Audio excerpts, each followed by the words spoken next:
Gotham's in trouble. There's only one man to call. No, not him. Not him. I think we're in trouble, guys.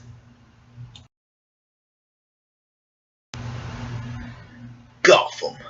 Alright, so Gotham is a new TV show made by Fox. You know, the people who always cancel stuff. Firefly, damn you, Fox.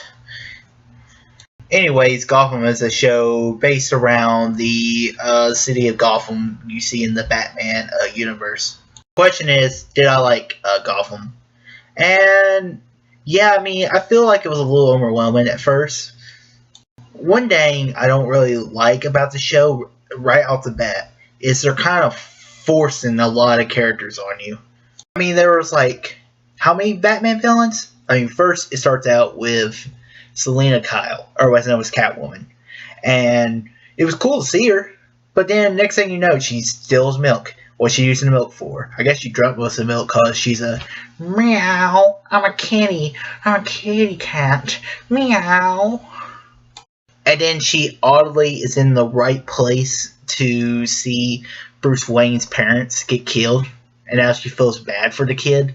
I mean, that's a little product placement, don't you think? Everything doesn't have to be connected to each line. Come on. There are some villains, or soon-to-be villains, because a lot of them aren't villains yet. Like, first you had Edward Nygma. If you didn't know that, the little guy who kind of reminds me of Q from the James Bond movies, he becomes a Riddler. And that was kind of cool seeing him. He actually worked for the police, which kind of makes sense of what he does later on in the Batman comics and the Arkham games. Then there was also the Penguin. The Penguin was fine because they actually did his origin story kind of cool. And then there was also, but the one that really bugged me the most was Poison Ivy. The Poison Ivy one, which is apparently the daughter of the guy that accidentally killed and who was framed up by Falcone. I didn't buy that one bit, which I thought was the worst part of the episode. Let's talk about what Gotham is really about. Gotham is really about the origin story of Jim Gordon. I mean, he wasn't always the hard ass who was always trying to work with Batman. He's just trying to be a good guy, and in this position where he's a cop at right now, he can't be a good guy. He has to be a bad guy, and he doesn't want to do that. I like where Gordon's path is going, because we kind of get to become a commissioner to fix a city. First, you gotta go through the grindstones. And I think that's what the first few seasons of Gotham's going to be like. I like the whole dark tone of Gotham. It reminded me a lot of the Batman Begins Gotham. I remember Batman Begins. There's so much stuff going on in Gotham City. There was like no hope for the city. And Gordon's just going through the motions because he's got nothing else to do. That's the kind of tone I think we're going to be seeing from the show Gotham.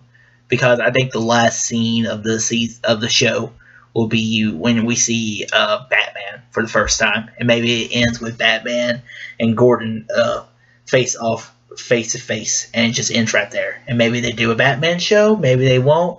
I mean, if Gotham actually survives the first season, we might see Gotham on for, I hope, maybe like 5 seasons.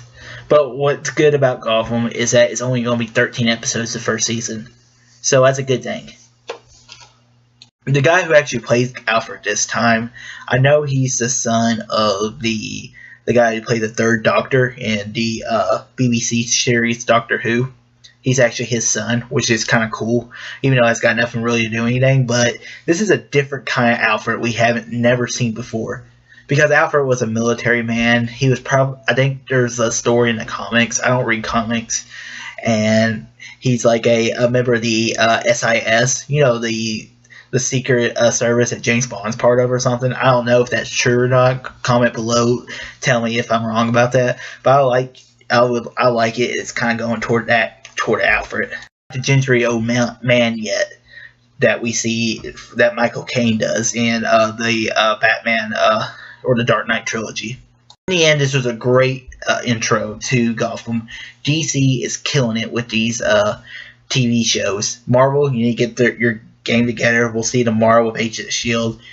So I'm going to give this episode a 3.6 out of 5.